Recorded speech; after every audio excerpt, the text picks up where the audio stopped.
They need to be reminded that they have to have a permit to put a sign up.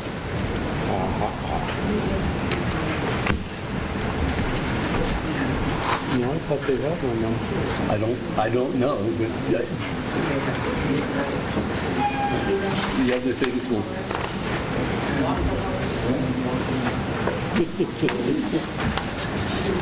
In the world. I know all about it now. That's just our goofy citizenship. Well, we could have problems. What? I'm trying to be funny. So we could have problems. We need to tell you something, Harvey. Oh.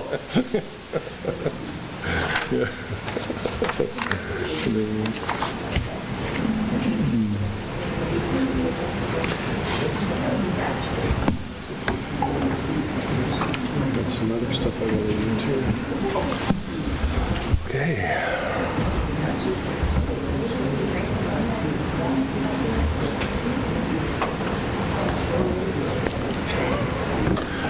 Without the packets being delivered, a reminder there was some couple things back. He forgot about the meeting. I thought I almost forgot one time because the packet was always the scarlet letter. Well, there's got to be a better way of flagging it. Shoot a Gmail. Well, I think she does send out an email, but it's probably to the outlet on the outlet account. So unless you're looking at that, so we've got all your civilian, quotes unquote civilian emails. And Lisa, Even a text. Or something. yeah, when we send out the notification that the agenda's ready, can we send it to both their city email account as well as their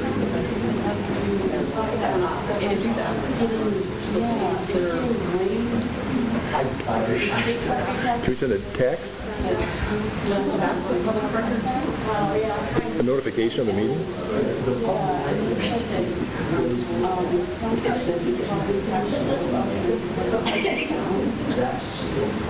So I was really confused about that. And then there's the online sales tax.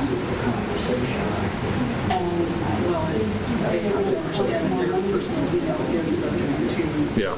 So I don't know. I mean, you would lose your entire device because it would have to be brought in and certain.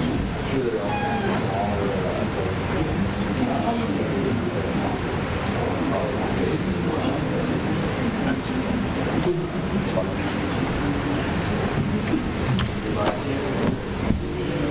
Is that the one we got cupcakes?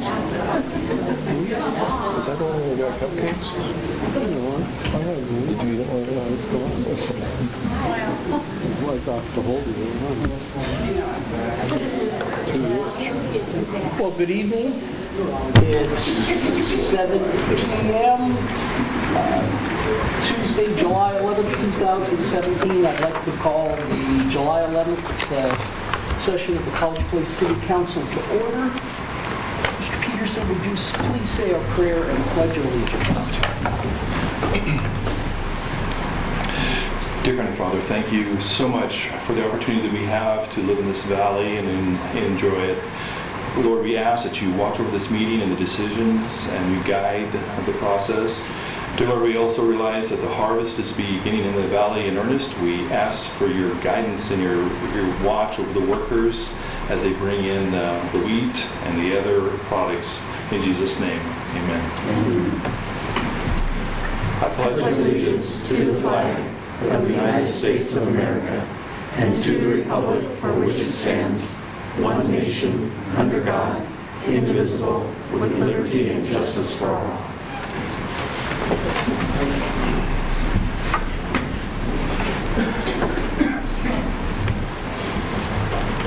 It's now our public comment period. Anybody wishing to address the College Place City Council, please step forward to the microphone and state your name and address.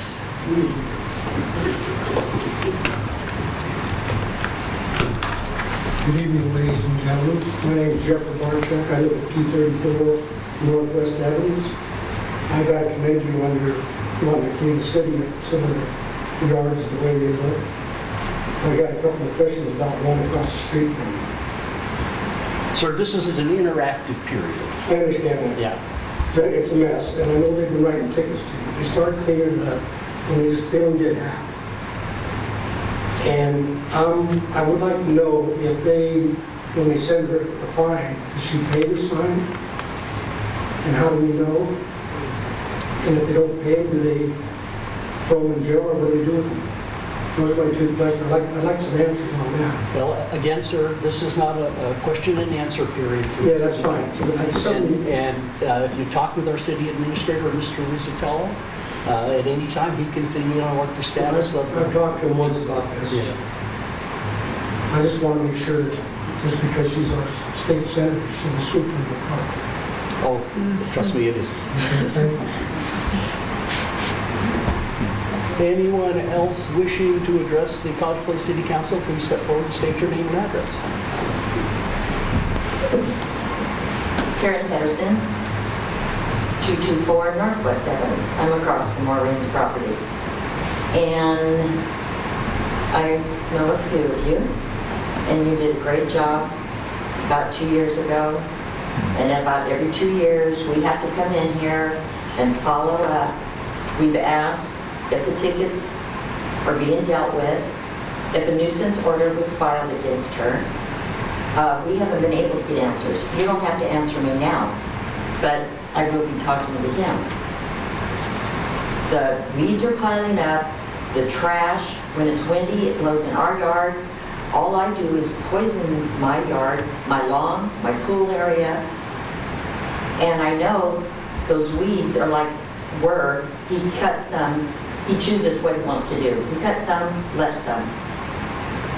And I want to know if this can be dealt with again, and will it get done? The junk cars, I mean, right now, it looks like College Place is done. And it pretty much is that. And that's my concern. And I know you guys have tried, and I know her, but again, it needs to be dealt with. And so we will be talking to you. Okay, thank you. Anyone else wishing to address the College Place City Council, please step forward, state your name and address. One final time, anyone else wishing to address the College Place City Council, please step forward and state your name and address. Seeing none, before the council is a consent agenda item with item 2.01, approve the agenda, item 2.02, approve the 6/27/17 council minutes, item 2.03, Blue Mountain Humane Society Shelter Agreement, item 2.04, Joint City Council and Planning Commission meeting, and 2.05, absence of Council Member Nyhagen. 2.06, approve the consent agenda. I move approval of the consent agenda. Second. It's been moved by Ms. Selby, seconded by Mr. Bobbitt, in the tie. I'll give it to Jerry. All in favor, please signify by saying aye. Aye. Opposed, same sign. Motion passes unanimously. We have two presentations. Chief Tamaris.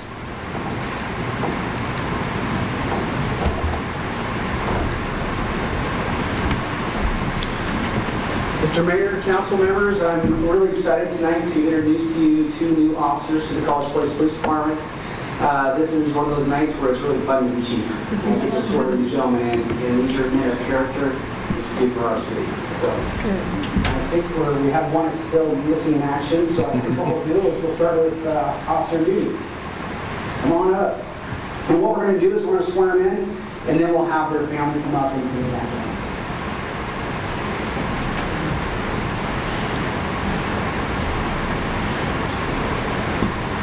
All right, raise your right hand. You're going to keep your name press it on. Say your name. I, Jim. last name, do solemnly swear or affirm. What does that mean? Say. Do solemnly swear or affirm Do solemnly swear that I will faithfully that I will faithfully and impartially discharge the duties of my office as prescribed by law and to the best of my ability. And I will support and maintain all valid ordinances of the City of College Place, the laws and the Constitution of the State of Washington and the United States of America. So help me God. Congratulations.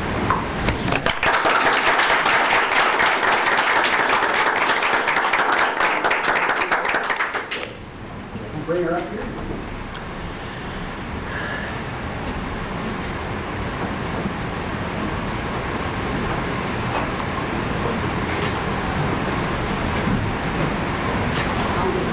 Now you can stack them.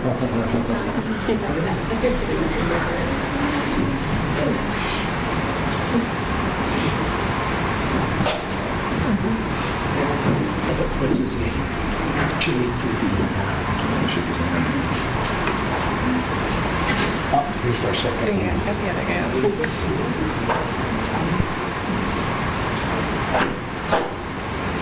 Jeremy Mass.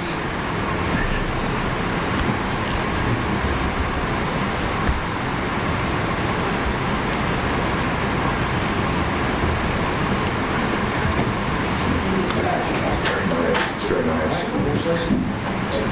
Oh, Officer Duty, you don't get to sit Nope. down.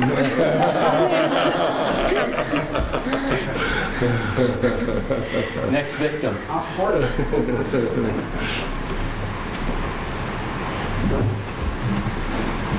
Okay. Raise your hand. I do solemnly swear or affirm that I will faithfully and impartially discharge the duties of my office as prescribed by law and to the best of my ability, and will support and maintain all valid ordinances of the City of College Place, the laws and the Constitution of the State of Washington and of the United States of America. So help me God.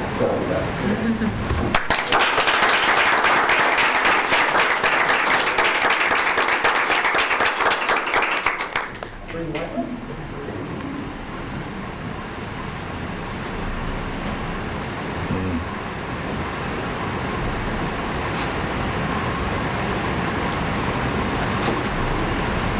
It's okay if you drop a line.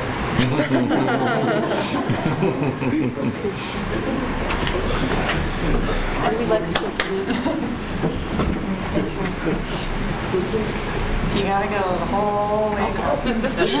Welcome. Congratulations. Thank you. Good job.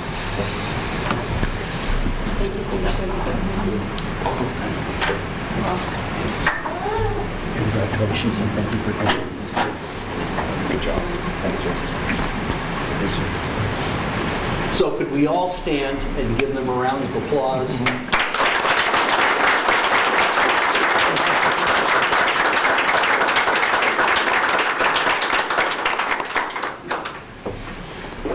Gentlemen. And Mr. Mayor, as you know, we're currently recruiting 2 more officers, and we're working really hard at that, and I can only hope to get the same characters. These guys, I'm excited where we're going. Very good. Thank you.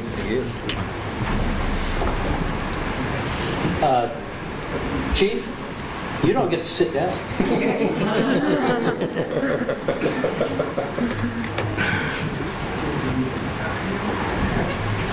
We got New York of the Month, is that where we're at? Yeah. Yes. Okay. So, just a little history background here. The City Council recognized Yard of the Month, and it was the Yard of the Month program to be awarded during the months of June, July, August, and September. And an additional award will be awarded in December for holiday lights and holiday decorations. And I'm proud to announce that the first Yard of the Month recipients are Lori and Patrick Flores, residing at 59 North College Avenue. It was really fun. When I knocked on the door, she was really alarmed that I knocked on the door. But when I told her that she was selected as Yard of the Month, she was just ecstatic and beside herself. So they are 25-year College Place residences, and they take a lot of pride in their yard. So pretty exciting. So thank you very much for allowing us to do this. I think it's a beautiful opportunity.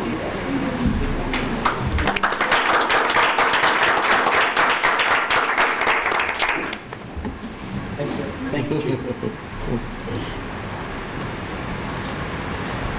Ms. Kilgore, contract for bond services.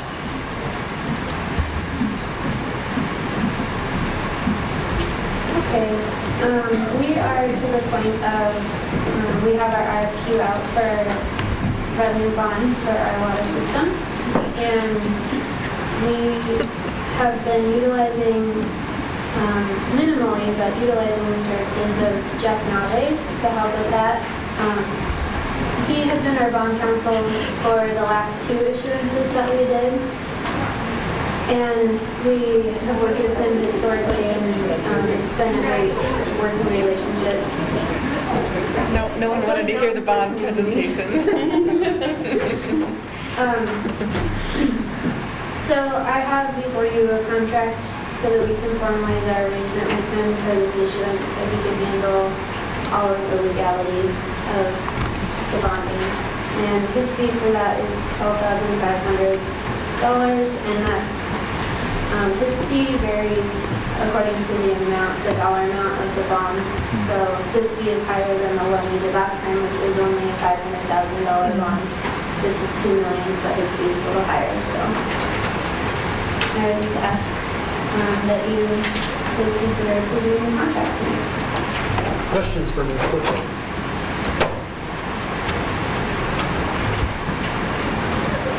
Seeing none, I would move we approve the contract for bond counsel services with Foster Pepper. I'll second. it's been moved by Ms. Selby, seconded by Ms. Sherman. Any further discussion? Seeing none, all in favor, please signify by saying aye. Aye. Opposed, same sign. Motion passes unanimously. Good job. Mr. Gordon. Good evening, council. Make this brief. This is an item that came before you at our last meeting. This is really just our engineering specifications and standards that we use to govern the way we build our infrastructure in the right of way, and also, to some extent, the connections we make to private developments. So we're coming before you tonight to revisit this and to request that you adopt those engineering standards and specifications officially. That's something I promulgate and you folks approve if you're in agreement.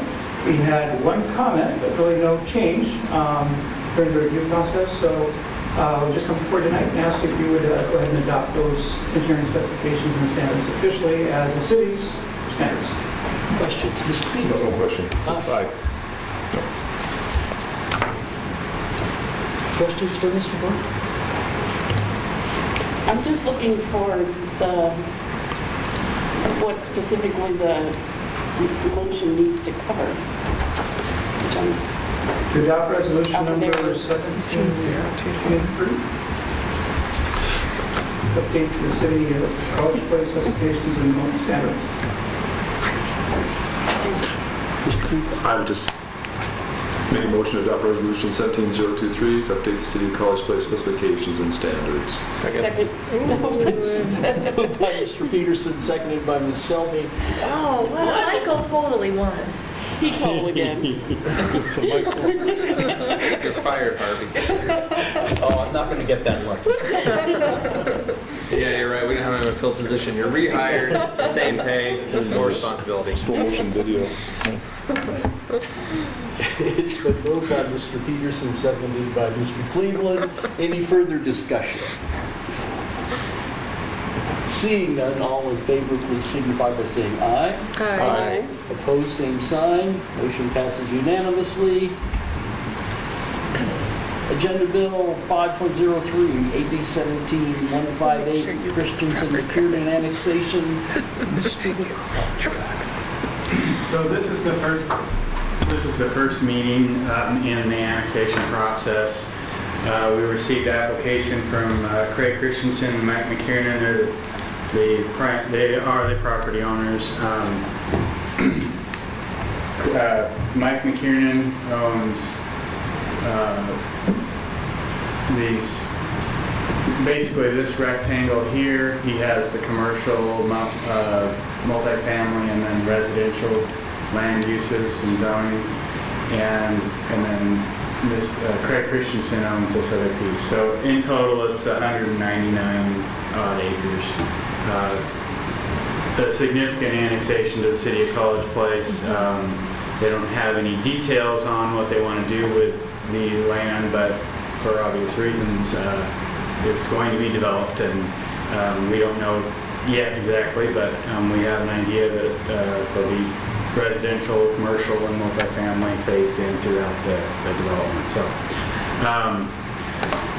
in bringing this in, so what you're set up to do tonight, according to the state statutes, is that you need to decide whether or not you want to accept the annexation as proposed, reject it, or modify the boundaries. So that being said, you could expand and include these parcels down here in it, or there's a couple of parcels to the north that are adjacent that are in our urban growth area. Staff's not making a recommendation that you do so. They have been contacted and they're not interested in participating in the annexation. It's been kind of traditional for the council to not be aggressive about annexations. We would like to see things happen as property owners want to come into the city. That being said, staff does have a couple of areas that we would like to include. An obvious one in most annexations is a portion of right-of-way. This is Majorna Road at the intersection of Lamperti and Majorna and College. There's a strange section of county right-of-way, basically, that runs along College Avenue that we would like to include in our city limits. This map doesn't exactly line up with the property boundaries, but it's basically, if you're on College Avenue where you see the retaining wall and the new black fence, that's essentially where the city limit, or where the boundary is for the UGA. So we want to include that in. I don't know exactly the size of that yet. I'm waiting to hear back from the county surveyor for a legal description on that. And unfortunately, we can't, going back to the other map, we can't annex in. Normally we would say we want to annex in all of Majorna along this frontage so that when it's developed, we can develop it to city standards. But unfortunately, we didn't include that in our urban growth area back when we did our comp plan, our UGA amendment to this area. So that'll be a correction that we'll be seeing in the forthcoming 2018 update to grab that section so we can bring it into the city when development happens out there. The third area is, it's not connected to the annexation. This is the annexation area that we're looking at. But we have Highway 125 down here, this kind of rectangular piece that is in our urban growth area but not within our city limits. And so it's kind of it causes an issue with jurisdiction if there's an accident, if they're patrolling, who has jurisdiction. So we're proposing that come in at this time. It's not uncommon. I talked to OFM, Office of Financial Management, who oversees annexations at the state level, and it's not uncommon to bring in pieces, annexation pieces that are not contiguous to the main application. So it's not a problem to do that.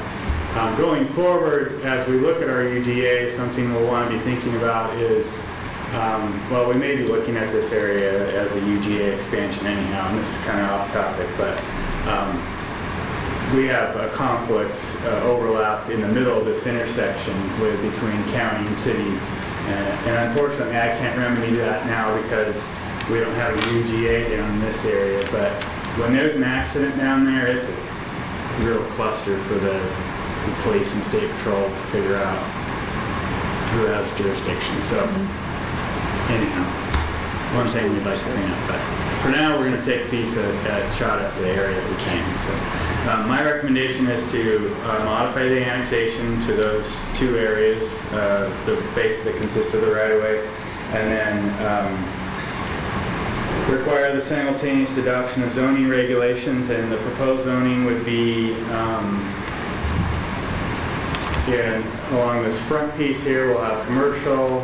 The middle sliver section will have urban residential, and then, multifamily residential, and then we'll have in this area an R60 zoning. That's what's proposed. Now, if we see a PUD, those uses may fluctuate and may change over time. So we'll just see what happens.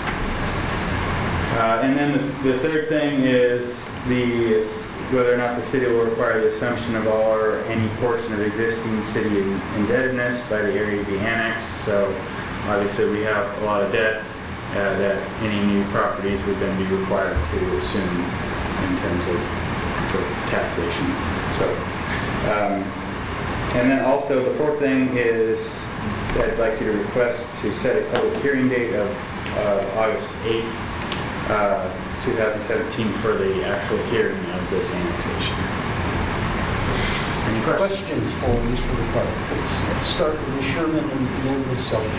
So when we look at this map and then the Majanya Road close up, does that mean that the Lunds are in College Place?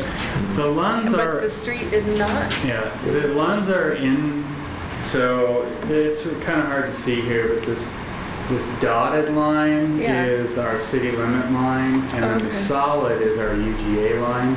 So the Lunds, and then I forget that there's another property here, I forget their names, but they're in our urban growth area. They're not part of this annexation. Oh, okay. I didn't think that they were part of the city, but I was confused on the larger, the other one. So that one. Yeah. So what you're seeing there, these are our land uses. So got it. Applies to the areas outside of city limits as well as the inside. So they would dictate how our zoning works. Yeah. Thanks. Ms. Selby? I think you might have just answered my question, but on the other side of College Avenue, that pink area, what does that represent? Yeah, all that's that. the high school, and a few years ago, before the bond was approved, the school district, they didn't know if they wanted the school to remain in that area, so they changed their land use to commercial so that possibly somebody might come in and buy them out. And so it's something we need to work with the district on, see if they want to change it back to a public reserve. So that's just the zoning? That's the land use, so it can guide zoning if the use, if the zoning, R60 for residential, what's the lot size of it? The minimum lot size is 6,000 square feet in R60 zone, and it does allow for duplexes in that zone.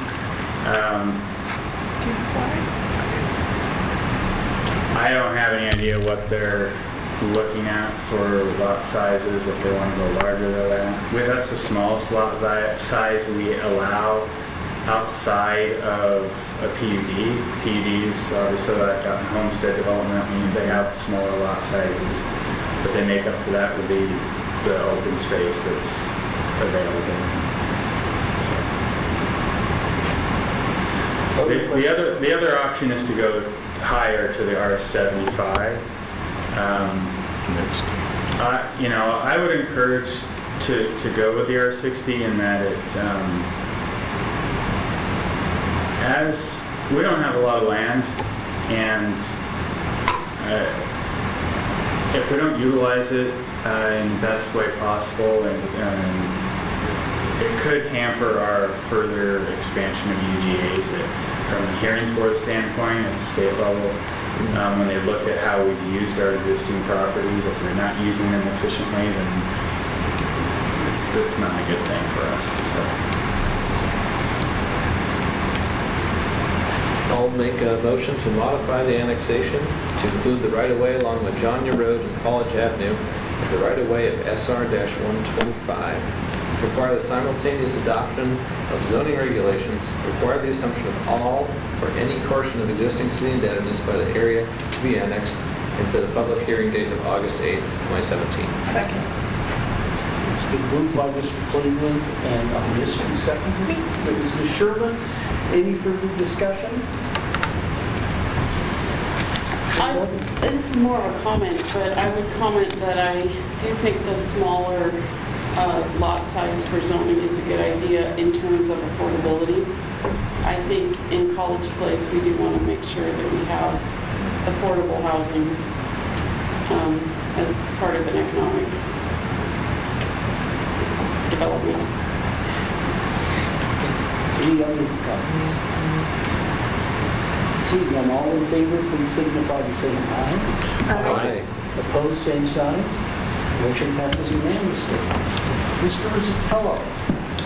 Okay, Contract with Safe Build Washington. Okay, thank you, Mayor. So this agenda bill is a contract with a company called Safe Built Washington. What we found as staff, just with the amount of developments and permitting that's coming in, is that it goes up and it goes down. And when it goes down, there's other stuff our staff does. But lately, it's been going at a pretty steady clip, and then we fall behind, and then developers get very angry at us because they want to be making their money. So what this contract would do is that Safe Built, we would be able to basically either ship or email plan reviews to them. They would review it. And with residential, it's a guaranteed 5-day turnaround. For more complex projects, it's 10-day turnaround. Whatever we charge for the plan review, they would get 75% of it, and we would get 25%. And we pay them as much as we use them, pretty much. And this is the only company I found that does that. Typically, you have to pay a retainer from what I found, so it seems to be a pretty good deal. Questions for Mr. Rizzatello? Ms. Selby? I tried to do a bit of research on this company, and what I found was generally positive. But do you know if they have people in place to work in Washington already, or? From a plan review standpoint, they do already. Mainly up in the Spokane area, the building inspection side of it, they're actually hiring people as we speak. But the area which is our weakness right now, they do have folks. Okay. Other questions for Mr. Rizzatello? Seeing none. I would move that we authorize the city administrator to enter into contract with Safe Built Washington LLC for plan review services. It's been moved by Ms. Selby. Is there a second? I'll second. It's seconded by Ms. Sherman. Any further discussion? All in favor, please signify by saying aye. Aye. Opposed, same sign. Motion passes unanimously. Ms. Meisel, Public Records Policy.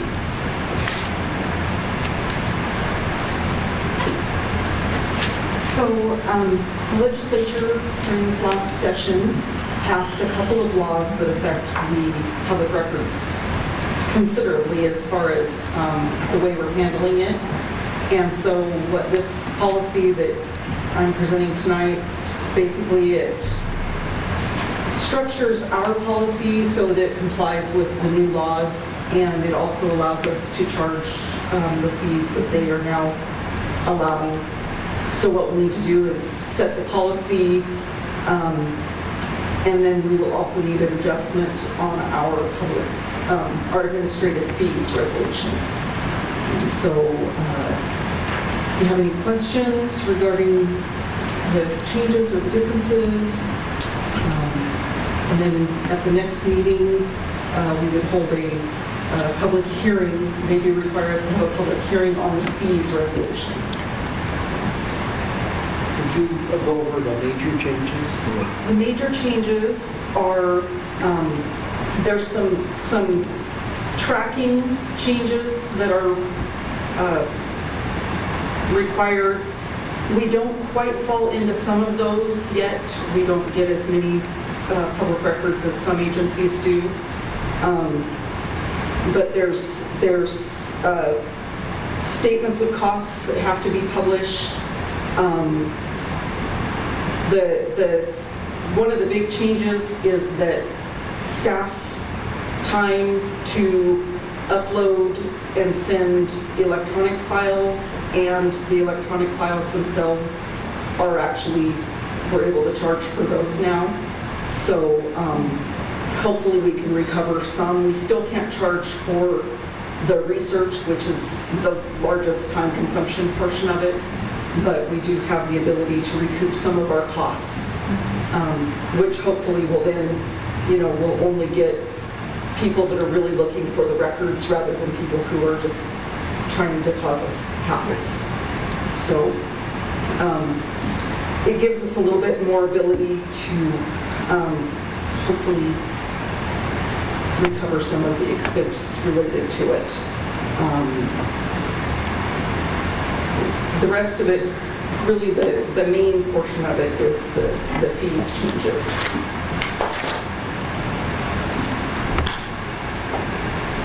Mr. Cleveland? I'm just curious, about how many records requests do we tend to get, let's say, over a year? Over a year, we are averaging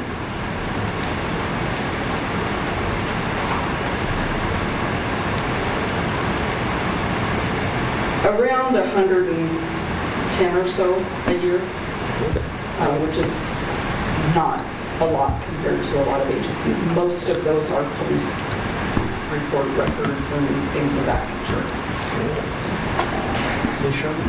I don't know that it was discussed here, but at an Association of Washington Cities Small Towns meeting that Harvey and Mike and I went to in Dayton, Terry Neely spoke about this and the work that they put into this. And this is fantastic because some of the public records requests are like breaking cities and taking away their time and resources to pull records that are just and that's one of the things also that the new law does is there's a like a chart that you can determine whether a records request is a average records request or an extensive records request, and you can track those separately so that if somebody turns in a records request that could take months and months or sometimes even years to fulfill, it doesn't hold up all of the other records requests that are coming through. So I think this is a good thing, especially for us. I just had a question about the USB drives. I saw that one of the things is you can provide the information on a USB drive. I would assume that includes us providing the USB drive? Yes, it would. Okay. Yeah, because I didn't think you'd want to just take a USB drive and they wanted it in your computer. That is our cost to provide the drive. Okay. Yeah. It seems really low, but buying in bulk. Oriental trading. We have to actually show, if we're asked to see it, we have to actually show that these are our actual costs. So those are based on our actual costs. Good.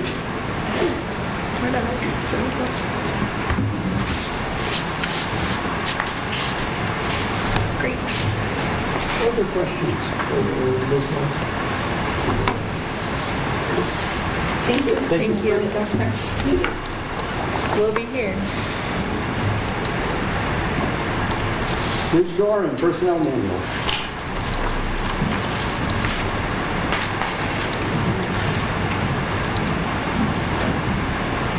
Tonight in your packet you have a copy of the Phase 1 of the Personnel Manual. From what I could find, the last time that we had one approved through council was in 1990, so it's probably time for an update. Maybe. Anyway. Let's not rush into anything. No, it's not. So we're doing it in 3 phases. The first phase went through the Personnel Committee on June 26th. They approved it to bring it to council, so hoping that you guys can review it and we'll present it as an action item next council meeting. So would you roll to the highlights of the first section and then the other that you'll cover the next week? Okay, so the first section just has the acknowledgement form that the employee received it. It's got a copy of our organizational chart and the introduction about the city, our form of government, our vision and goals. Then it goes into employment policies, how you would report and to who harassment, whistleblowing policy, and where you would report that. Says that we're an at-will employer. It also states that if there's a bargaining agreement, then the bargaining agreement is what we follow for members of the bargaining unit. The next section is about recruitment, the rules we have to follow for that. And the last chapter that we worked on is just employment categories, probationary period, what would happen in situations of transfer, promotion, resignation, layoff, the HIPAA policy, things like that. And then after that, that's the first phase. The second phase would go into the benefits, health insurance, vacation, the classifications, payroll administration, personal conduct, and then the third phase, work policies, work schedules, performance management, and risk management. Questions? Any comments back? Please get those back to. Yeah, I mean, if you have a chance to look at it, if you have any questions that you come up with, you can email me. Awesome. Okay, thank you. Thank you. Chief Winter.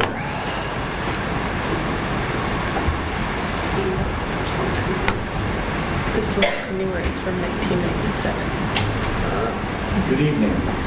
I'm going to go off script just for a second. I want to thank the police chief for covering me at the last council meeting on the fireworks ordinance that I was not here to help participate in. Since that time, the 4th of July came around, we had a whole whopping 1 call. Wow. And the residents had it mostly out by the time we're not there. So I still feel that the course of action that we went on that is still holding true to form, that if we don't treat the 4th of July like we're committing a crime, that people are more responsible. So I'm very pleased that we chose to go down that road. On the agenda tonight, before you is the policy manual for the fire department and also section 600, which is the employee handbook. This document was written by someone that Fire District 4 commissioned and paid to have them write this document.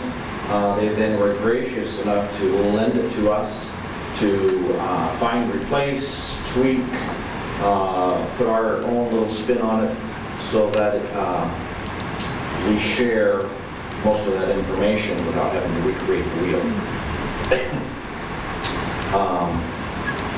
The reason there are 2 documents instead of 1 is most of my folks won't read a document that's over 100 pages long. And so we split that out and put the stuff we really wanted them to focus on into the employee handbook. We started this process about 9 years ago with the district, trying to co-mingle the information and write that. And it just kind of fell to the sidelines due to a lot of other things that seemed to take priority. But we did have a couple of things that brought it to light that we needed to get this done over the last few months. And so that is why it's being brought before you today. I'd be happy to answer any questions.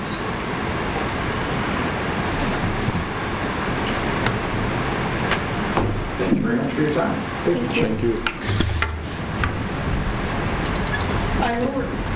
I would just note the personnel committee also looked at that one. Mr. Gordon. Thank you, Mayor. If you recall, last year, early in the year, we saw a flurry of activity associated with our well number 1, which is no longer in operation, and our well number 2, which was trying to levitate, and an application or an interest from DOH in seeing us consolidate with Christ Community Fellowship water system.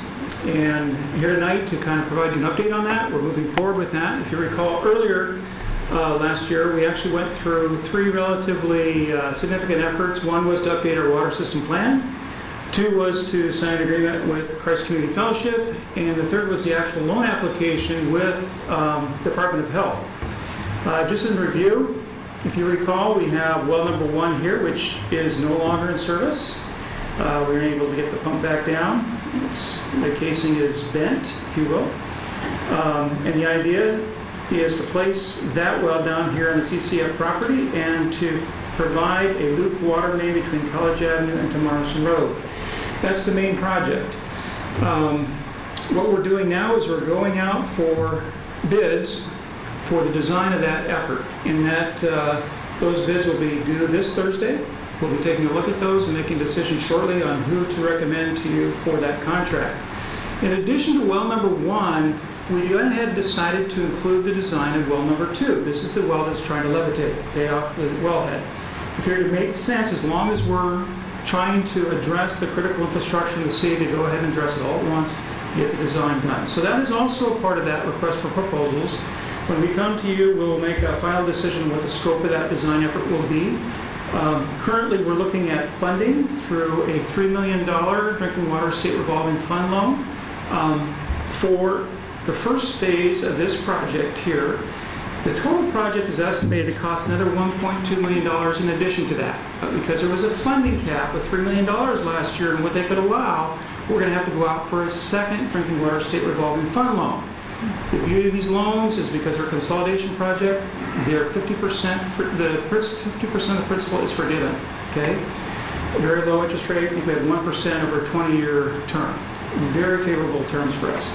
Now, we're also hopeful, in addition to those 2 loans, that we may be able to also get a 3rd loan. Again, it won't be as favorable as the first 2 because it's not a consolidation project, but it's still a very favorable funding source in that we get a low interest rate, typically probably 1.5%, a little bit higher percentage. And we do have I think it's a 1% loan origination fee, a few extra costs, but it could turn out to be the cheapest route for we have to try and fund the relocation of well number 2. We currently do not have a specific location for that well, and we'll be looking at it as well. This is just a recap of what I just mentioned. We were approved for a $3 million Drinking Water State Revolving Fund loan application in late September of last year. We were notified this January that we were successful in our application, and just recently we advertised for proposals to design those improvements. Again, those are being received here on Thursday. Okay, we have included well number 2, and if everything works well, and this is a real long shot, we're hopeful to be able to get the contract to you for approval on the 25th. That's a very short turnaround. It means we have to do some negotiations with them kind of on the fly. It may not be this meeting, it may be the next meeting, but we're going to try for the 25th. At the same time, in order for us to proceed forward with the $3 million Drinking Water State Revolving Fund loan with DOH, the first loan, we have to sign an agreement. That agreement, we've already sent in all the preliminary paperwork, and we're waiting for them to respond to us with that final agreement. We expect we'll get that within the next few days, next couple of weeks, and we're also hopeful that we'll be able to bring that agreement to you for approval at the 25th, okay, at that meeting. So 2 things that may occur at that meeting. One will be the acceptance of the contract or the approval of that contract by council if you see fit to move forward with that, and then the second would be the Drinking Water State Revolving Fund $3 million loan. Just a quick review again. Our total project for the consolidation project, which is well number 1 in the water main, not well number 2, is a little under $4.2 million. That loan cap requires a second Drinking Water State Revolving Fund loan, the 50% principal forgiveness we already mentioned. And then the second well relocation is estimated at a little over $2.2 million. We don't have this funded yet, this part, okay, including the design. So we'll be looking at it carefully, working with our finance director to make sure we're in step with what we can afford, what we can do as we move forward with both the design and then ultimately the construction. Our intent is to structure the contract so that we may or may not have to construct well number 2 with the original contract that we go out for the consolidation project. We may just not have the funds. Or if we do, then we'll proceed and try and do it all at once. Okay, I think I already mentioned the fact that we're going out for a third loan for that. Our current schedule, we're looking at going ahead, and I mentioned the two actions we may be having on the 25th, the next meeting here. But we'll also be submitting those two new loan applications for drinking water state revolving fund loans. One is for the balance of the consolidation project, and one will be for the well number 2 relocation in September. That's the opening window that they traditionally open those loans for. We will not hear about approval of those until July of 2018, at which time we should be in the middle of construction anyway. So this is a phased approach where we'd be getting money into the queue as we're continuing to build. So we're going to have to orchestrate that pretty carefully. Again, construction begins in July. The intent is to be done with the consolidation effort by November. Okay, they really want us done by the end of the year 2018 because it's considered to them a priority health concern, and they want to get it taken care of. So we're aiming for the November, give ourselves a little bit of room. Besides that, it gets cold, and there's a limited amount of construction we can do anyway, to make sure we have at least one main to CCF and the well in place. Okay? Just want to let you know kind of where we're at. We are moving forward with this. This has not gone away. It continues to be a concern for the city, and we'll keep you apprised of the next steps as we move forward through those. Mr. Peterson, question. A couple quick questions. With the third well, we were discussing annexation. What's the horizon if that well is located on that property? I think that is not in our urban growth currently. So there would be no movement on that until after that process, correct? If there is an annexation, or to include that well in the city limits, or? We looked into annexing it, like bringing it in as part of the right-of-way on the highway, because it does abut it. But and we can also annex essential public facilities that are outside of our city limits and not in the UGA, but we have to own the land. So this is not owned. So this would be a well not on our... We would actually, I believe it's an easement the way it's written. Yeah, I think I remember, yeah.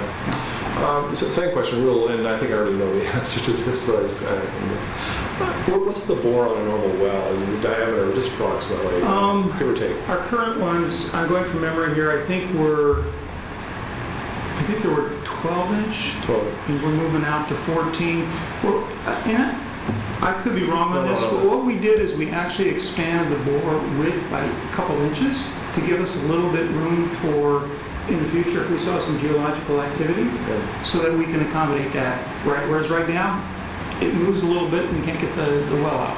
So we've spoken in the past about mitigating the mitigating the exposure of a well going bad by going to more wells and smaller wells, but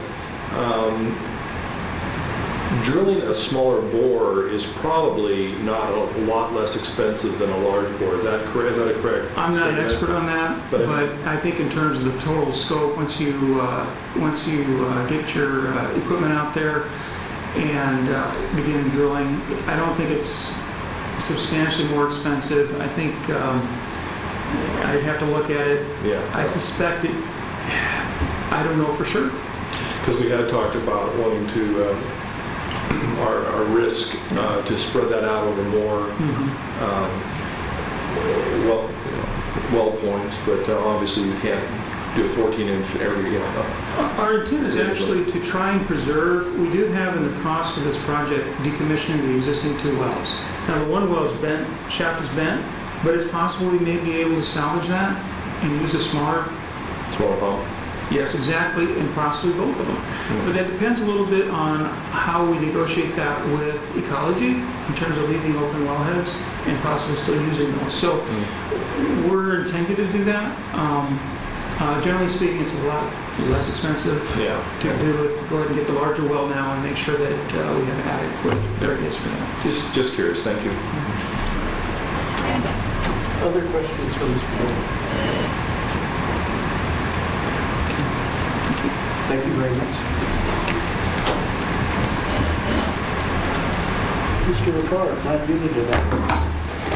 Okay, so you thought the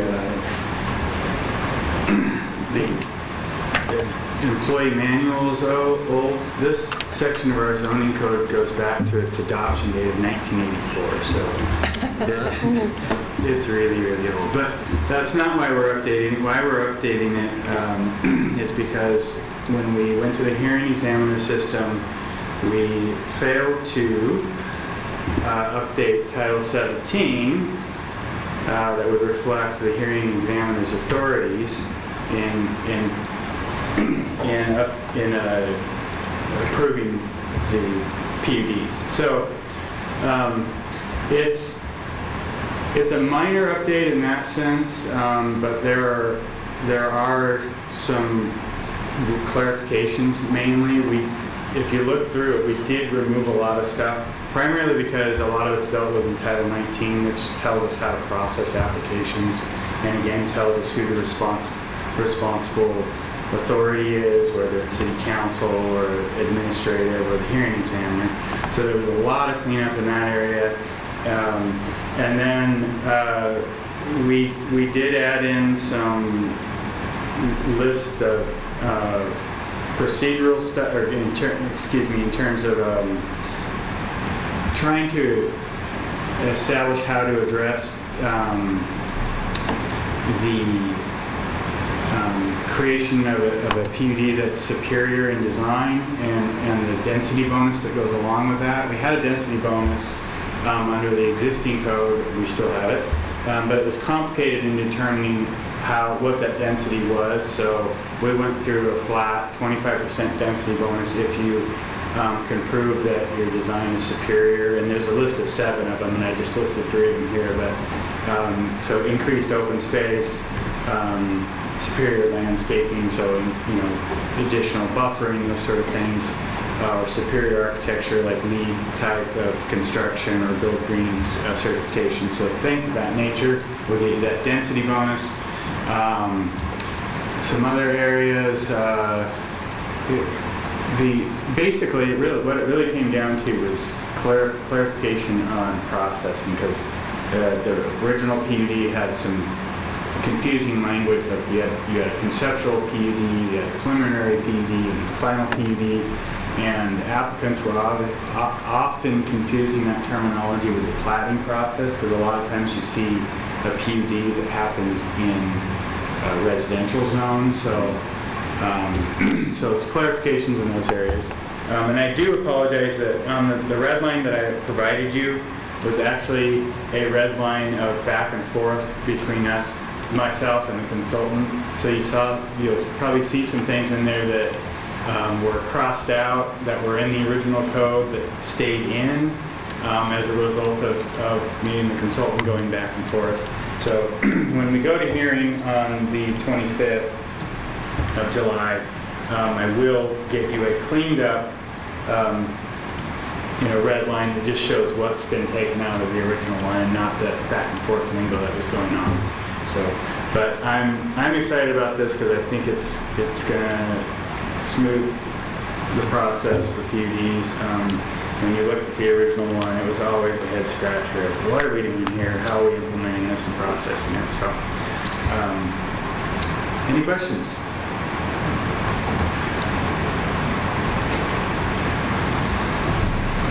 None? Thank you, Mr. Sorry. If you don't ask questions now, you can't ask questions at the hearing. You know very well. That just doesn't Nice try. So anyhow, we've advertised for this. We'll have the hearing on the 25th. Thank you, John. Thank you. Mr. Ristell, local improvement districts. Okay, thank you, Mayor. As you may recall, a couple meetings ago, this was one of the options looked at for transportation benefit district or just general city operations, the fact that residents could petition for local improvement districts. Typically, there's an enabling statute in the municipal code. In examining ours, it was split between several areas, and that contradicted contradicted each other, and it referenced RCW. It no longer existed either. So what you see before you is it directs the user to the existing RCWs, which dictate how to go forth with a local improvement district, and that spells out what the responsibilities are for each of the key city staff members having to do with that. And then just how to essentially establish the assessment roles, and the fact that if you're going to include sidewalk projects within a local improvement district, there's a notice of resolution that goes along with that. So it just cleans up some gaps that we had within the existing code book. Questions for Mr. Roosevelt?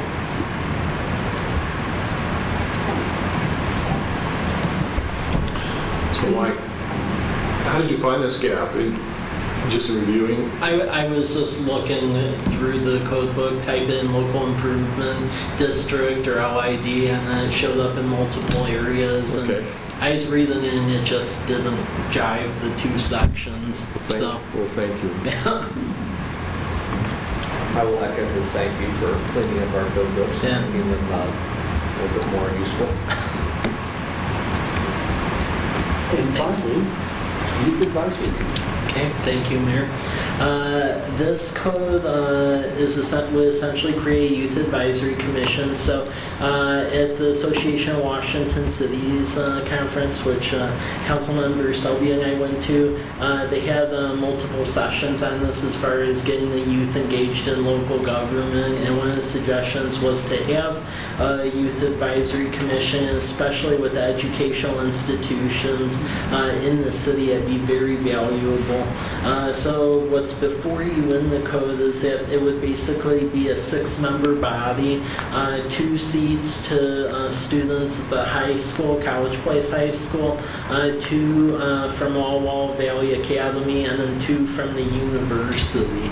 And then pretty much just spells out just the responsibilities for the leadership positions within that, because there would be a chair and vice chair and a secretary and treasurer, and then it just says how business is conducted and then responsibilities. So it's fairly straightforward. Questions? You sure? The membership, you say the members are to be enrolled in classes at the high school or the university, so they don't have to be residents of College Place? That's how it's written currently. Which? That they don't have to be.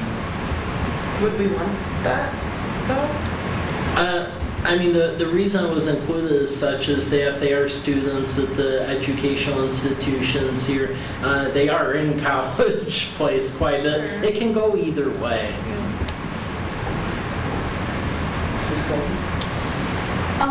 I have a suggestion that for the initial appointments, that half of them should be 1 year and the other half 2 years, so that you would have more continuity going forward. And you could also get potentially then a senior from College Place High School, which is kind of cool because that would have been a good person to call. So I thought that might provide a little more continuity and make it easier.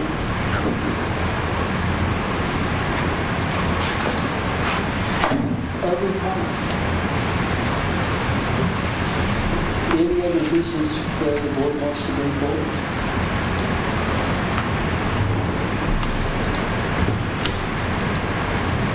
Seeing none, is there a Motion to adjourn? Motion to adjourn, seconded by Ms. Selby. All in favor, please signify by saying aye. Aye. Opposed, same sign, we're adjourned. Thank you all very much. This is get rid of the contract that you made.